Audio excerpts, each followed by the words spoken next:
Have you ever trusted a system, your workplace, your government, your school, only to watch it protect the powerful instead of the right?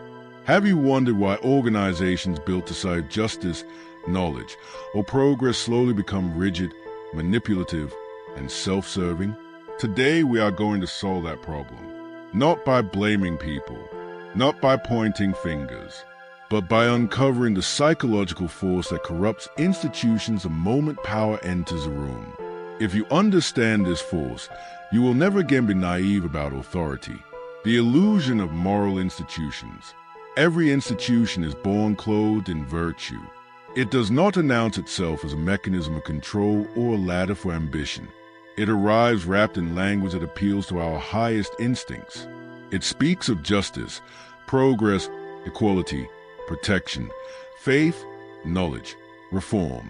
Its architecture may be concrete and steel, but its foundation is emotional trust. People gather around it not because they love rules, but because they believe in meaning. An institution promises to give structure to chaos and direction to human effort. In its early stage, it feels almost sacred. Yet this sense of sacredness is fragile because it is built upon belief rather than reality. An institution does not possess a conscience. It does not wake in the night disturbed by moral doubt. It does not blush in shame or tremble in regret. It is an arrangement of roles, procedures, incentives, and hierarchies. The moral language that surrounds it is borrowed from the individuals who speak on its behalf. But individuals are not guided purely by morality. They are driven by fear, pride, ambition, insecurity, and the subtle hunger to be recognized and elevated. When these human forces seep into the structure, the institution begins to shift from its declared purpose toward its hidden impulses. The illusion begins when the institution confuses its image with its essence. At first, the mission defines the organization. A school exists to educate. A court exists to deliver justice. A corporation exists to create value. A religious body exists to cultivate faith. But slowly, almost imperceptibly, preservation of reputation becomes more important than fulfillment of purpose. The school cares more about rankings and understanding. The court cares more about procedural authority than fairness. The corporation cares more about investor perception than genuine innovation. The religious body cares more about influence than spiritual depth. The external appearance becomes a priority because appearance sustains power. And power demands stability. Truth is unpredictable. Justice is disruptive. Reform is uncomfortable. But reputation can be managed. Numbers can be adjusted. Narratives can be crafted. Public statements can be polished. The institution learns that maintaining confidence in its authority is more practical than confronting its own flaws. Once this lesson is internalized, moral language remains, but it becomes strategic rather than sincere. This is the illusion. The institution continues to speak in the language of virtue while operating in the logic of survival. Those within it often do not notice the transformation. They participate in meetings, follow policies, complete reports, and repeat official values. Over time, repetition replaces reflection. The mission statement is recited so often that no one questions whether it is still true. Symbols and slogans create a sense of continuity, even when the spirit has quietly departed. The institution becomes skilled at performing morality. It publishes ethical guidelines, diversity statements, codes of conduct. It organizes ceremonies that celebrate its own goodness. It rewards those who embody its public image. But image is not integrity. Integrity requires a willingness to sacrifice advantage for truth. Institutions rarely make such sacrifices once power has settled into their structure. If a scandal emerges, the first instinct is not confession but containment. If criticism arises, the first reaction is not introspection but defense. The preservation of authority becomes synonymous with the preservation of goodness. To question the institution is framed as attacking stability itself. This is how moral language becomes armor. The deeper tragedy is that many people within the system genuinely believe in its virtue. They entered it with hope. They still remember its original promise. But as they climb its hierarchy, their perspective narrows. Responsibility shifts upward. Doubt becomes inconvenient. To protect their position, they begin to justify compromises. A small omission in a report, a silent agreement in a questionable decision, a reluctant defense of a flawed policy. Each compromise appears minor. Each one feels necessary. Yet collectively, they reshape the institution's character. The illusion persists because it is comforting. It allows individuals to believe they are serving something noble while benefiting from its power. It allows leaders to speak of ethics while negotiating influence behind closed doors. It allows the public to trust symbols rather than scrutinize structures. And as long as the surface remains polished, the internal corrosion goes unnoticed. The institution does not collapse in dramatic betrayal. It erodes through quiet substitutions. Mission is replaced by maintenance. Justice is replaced by procedure. Truth is replaced by narrative. Service is replaced by control. And still, the banners hang proudly, the speeches echo confidently, and the structure stands firm, appearing as moral as the day it was founded. Power as a corrupting will. Power does not enter an institution loudly. It does not announce itself as corruption or tyranny. It arrives quietly, disguised as responsibility, a promotion, a title, a vote of confidence, a seat at the head of the table. At first, power feels like recognition. It feels deserved. It feels like the natural reward for competence and discipline. But beneath this surface lies something far more ancient than policy or structure. Power awakens the will.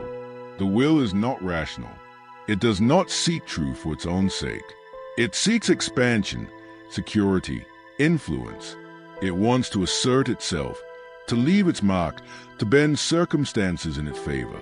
When an individual possesses little power, this will remain constrained by limitation.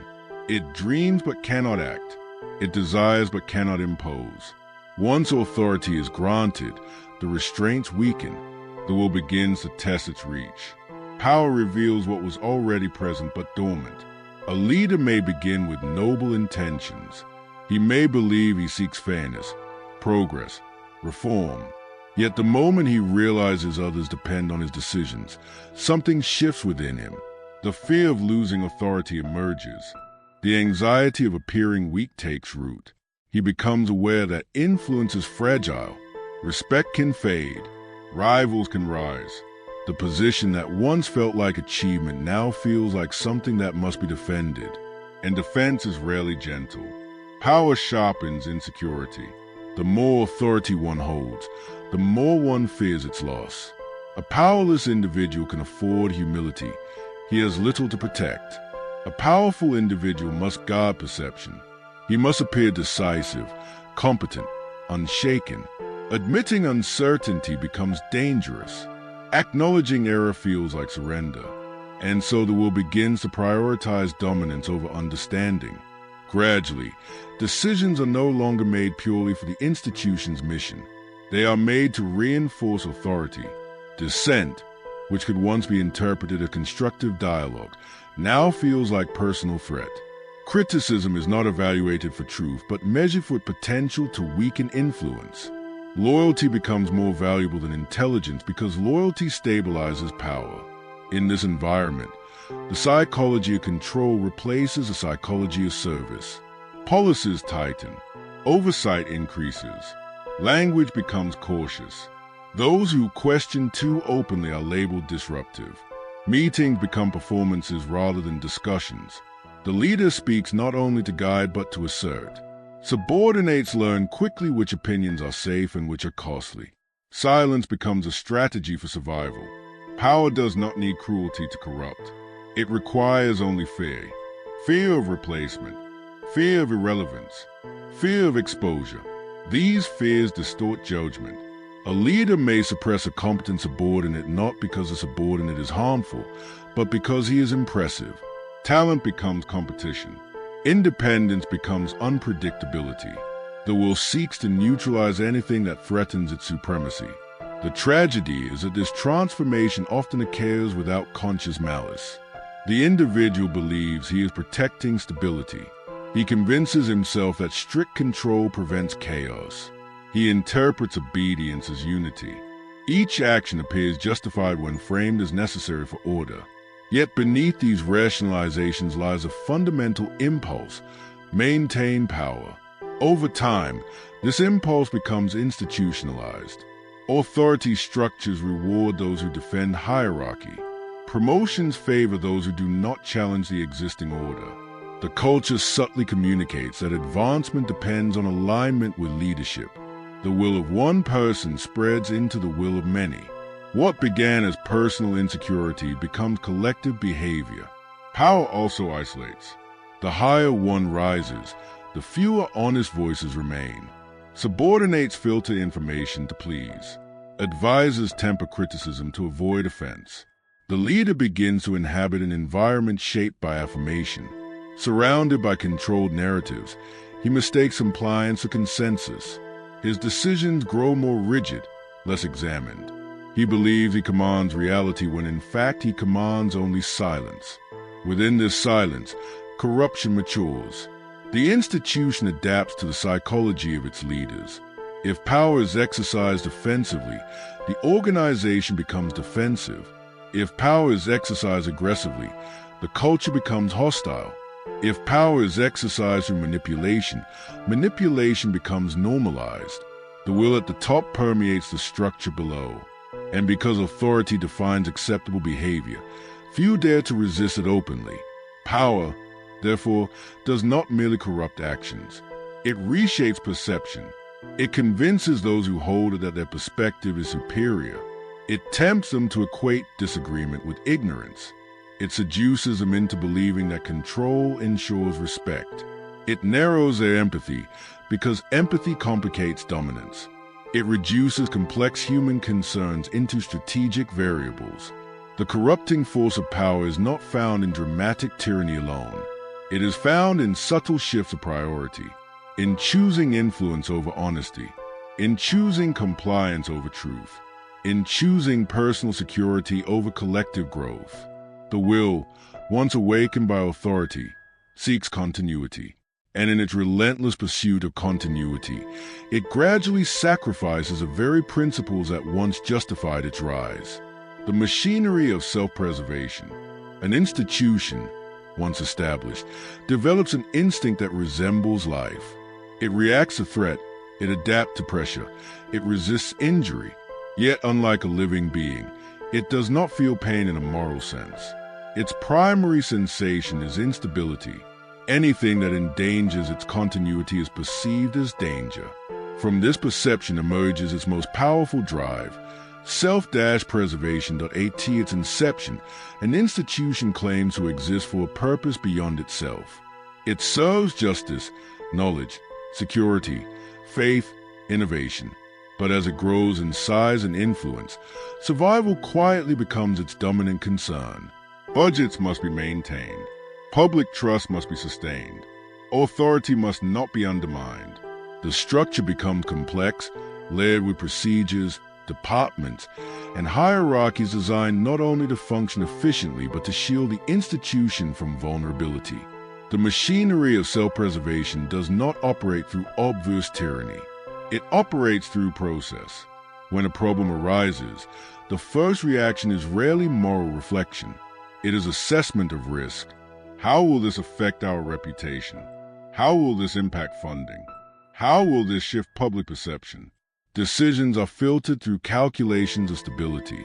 Truth becomes secondary to damage control. Transparency becomes negotiable if exposure threatens the institution's standing. In this environment, individuals who expose flaws are not viewed as contributors to improvement. They are perceived as destabilizing forces. A whistleblower may believe he is defending the institution's true values. The institution interprets him as a liability. His honesty introduces uncertainty. His revelations create turbulence. And turbulence threatens continuity. Thus the machinery activates. Committees are formed. Investigations are delayed. Language is softened.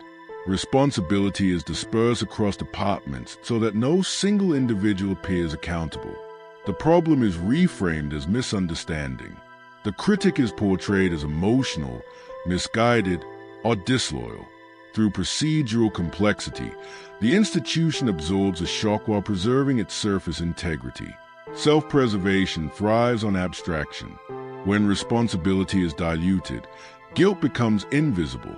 Decisions are made collectively, documented formally, justified strategically.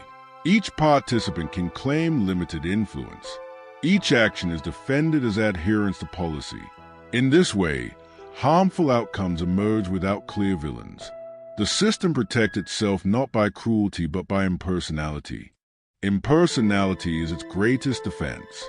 An individual may feel compassion. A structure does not. If a reform threatens financial stability, it is postponed. If an admission of failure could reduce public trust, it is concealed. If innovation risks disrupting established hierarchy, it is resisted. The institution begins to prefer predictable stagnation over uncertain progress.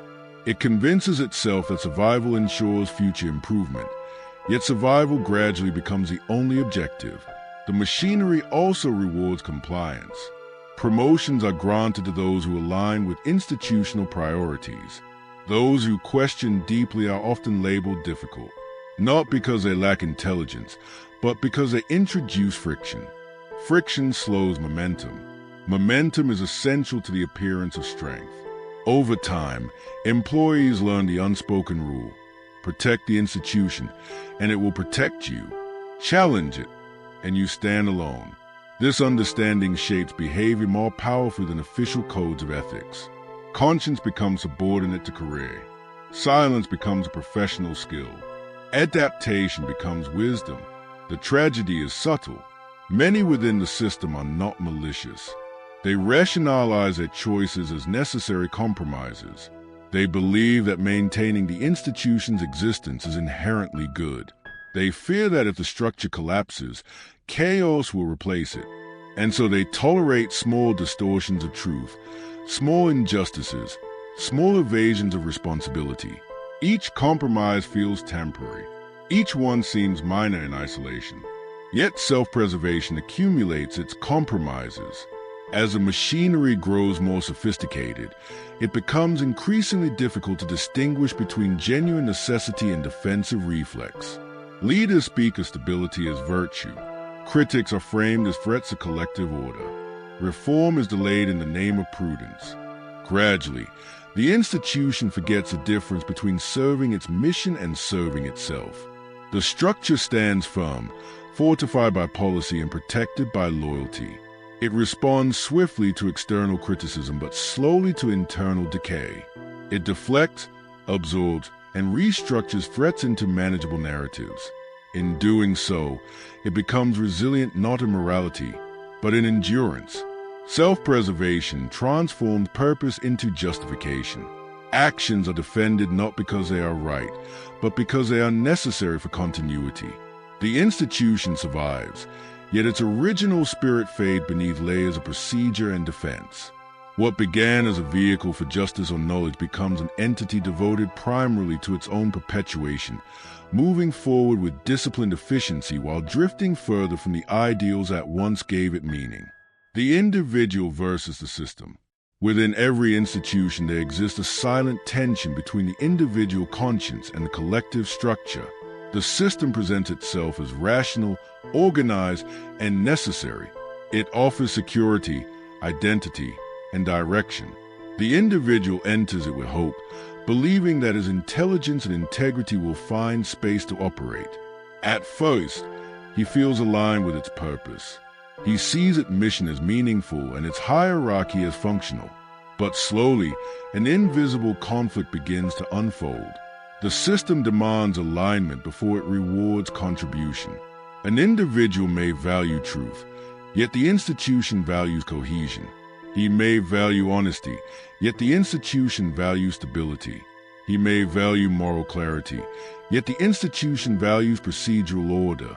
These differences are subtle in the beginning. They appear as minor disagreements in meetings, as hesitations in approving decisions, as private doubts about policies. But over time, these tensions accumulate. The individual who thinks deeply suffers most. He notices contradictions others ignore. He observes how decisions are shaped not purely by logic, but by rank. He sees how loyalty is praised more readily than insight. He recognizes that influence often outweighs competence. While others adapt smoothly, he feels friction. His questions, though rational, create discomfort. His insistence on principle disrupts convenience. The system does not attack him openly. It rarely needs to. It responds through indifference. Opportunities bypass him.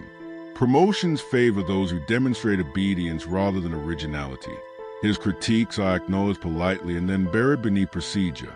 He is told to be patient, to understand the larger picture, to respect the chain of command. Gradually, he realizes that the institution's definition of maturity is compliance. At this moment, a psychological crossroads emerges. To remain authentic is to risk isolation. To conform is to gain security. The system does not demand cruelty. It demands quiet alignment. It does not require him to abandon his values dramatically. It requires him to soften them gradually. A small silence here. A restrained objection there. A compromise framed as practicality.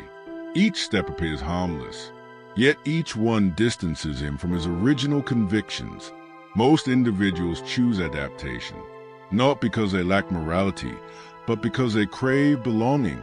The institution provides income, status, recognition, and community. To oppose it openly is to endanger these foundations. The fear of exclusion outweighs the discomfort of compromise, and so the individual learns to divide himself. Outwardly, he performs agreement. Inwardly, he preserves fragments of doubt. Over time, this division becomes exhausting. He begins to rationalize his silence as strategic. He convinces himself that gradual influence from within is wiser than confrontation. He tells himself that small compromises are necessary for long-term change. Yet the longer he remains within the structure, the more he adapts to its rhythm. What once disturbed him becomes familiar. What once felt unjust becomes routine. The system, meanwhile, remains unchanged. It absorbs his intelligence but neutralizes his resistance. It benefits from his competence while discouraging his independence. It rewards his productivity but not his dissent. In this way, institutions transform thoughtful individuals into functional components, not through coercion, but through incentives. There are, however, rare individuals who refuse adaptation. They persist in questioning. They refuse to decorate flawed decisions with polite language. They expose contradictions without calculating personal cost. These individuals are often labeled difficult, idealistic, unrealistic. Their isolation is subtle but effective. Invitations decrease. Influence diminishes. Eventually, they face exclusion, formal or informal. The system protects itself by marginalizing those who threaten its comfort. And so the individual confronts a harsh realization. Institutions do not fear incompetence as much as they fear integrity. Incompetence can be managed. Integrity resists control. It exposes weakness. It demands accountability. It refuses to bend to convenience. The conflict between the individual and the system is therefore not merely professional. It is existential. It asks whether one values belonging more than truth, security more than conscience, advancement more than authenticity. The system promises stability, but it extracts conformity. It offers opportunity, but it expects alignment. It grants power, but only to those who accept its logic. The individual who understands this dynamic sees the structure clearly. He recognizes that institutions are not inherently evil, yet they are inherently self-protective. He understands that survival governs their behavior more strongly than virtue. And he realizes that remaining fully conscious within such a system requires constant vigilance, because the greatest threat is not punishment, but gradual assimilation into the very machinery he once questioned.